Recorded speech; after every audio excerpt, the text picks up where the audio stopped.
Sveiki, te atkal Harijs. Politologa viedoklis ir, ka lielāks biedru skaits nozīmē ciešākas attiecības ar politiķiem un sabiedrību. Tā Viļņas universitātes profesors Mažvīts Jastramskis. Lietuvā partijas dibināšanai nepieciešams 2000 biedru. 10 reizes vairāk kā Latvijā.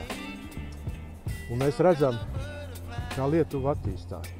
Jo vairāk partijās ir biedri, jo lielāka sabiedrībā kopumā ir politiskās dzīves pieredze un mazāk nereāls ir gaidas pret partijām, saka Iveta Kažoka.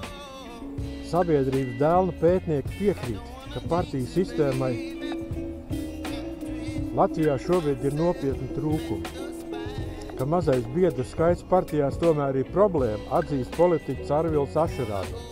Atstāt nacionālas izvēles 1% rokās nenodrošinās stabilitāti, viņš saka. Lielāks biedru skaits partijās dot lielāku politisko pieredzi iedzīvotājiem.